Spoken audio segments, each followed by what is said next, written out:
Any advice for improving social skills? Oh, that's an interesting one. He's going to be boring. He's going to mention stopping emotional flashbacks, isn't he? Yes, he is. He's going to mention emotional literacy, isn't he? Yes, he is. You've got to be able to read people's meta communication. You've got to be able to read the energy in the room. Good stand-up comics are good at this. They respond to that which is there. Good public speakers are good at this. They respond to the energy that's given to them. They don't just rigidly do what they're doing without feeling what's there in the room. But if you're emotionally illiterate, you won't be able to feel what's in the room. So you want to be emotionally literate, you want to feel what's there. Listen. Somebody said this, Steve Carell said this about doing improv. I think it's advice that he got from Will Ferrell.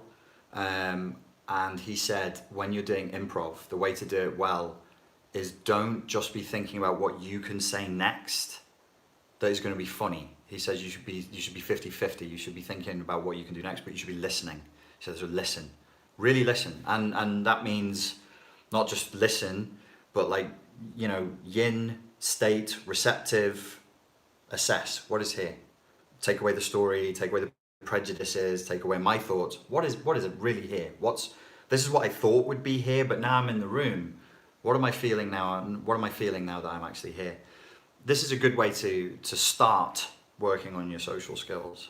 Ultimately, you need to practice. You need to speak to people.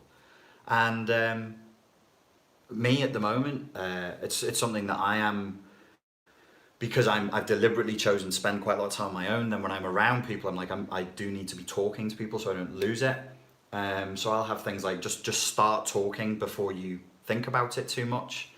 And, you know, I just set the unconscious. I'm like, let's have a short, friendly interaction that conveys a lack of threat, that conveys some sort of solidarity to the environment, whatever's going on around us, and that they can get out of easily. So they can also be like, haha, yes, that's nice, thank you, and fuck off.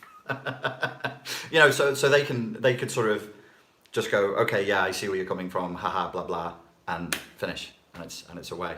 Which is why when I was telling you the story the other day about me drumming up a conversation with somebody in a gym changing room that I wouldn't have normally done, that's because I did 6.5 hours of driving and my brain had melted. I drank way too much caffeine that day, but I'd actually also been running an unconscious program on myself saying, talk to people, have a friendly interaction with people, just boom, boom, boom, boom, boom, boom. Just quick friendly interactions with people.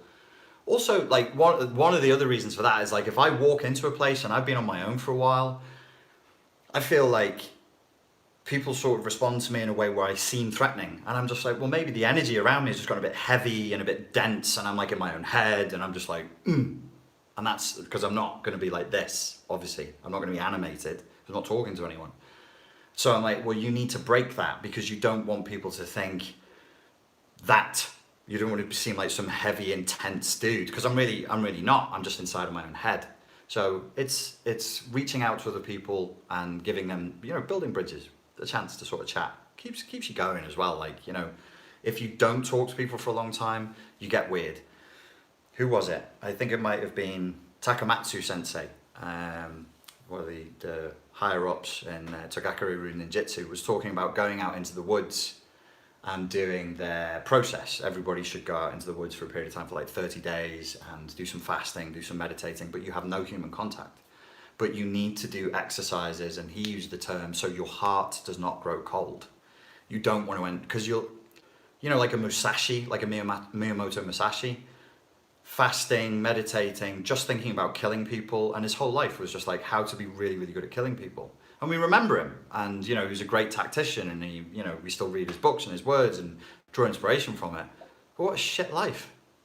What a shit, like he died living in a cave in Japan, and like people who loved his work, they'd just come up and walk up to the cave and give him some rice and he'd chat to them, and just, that's shit, that's not good.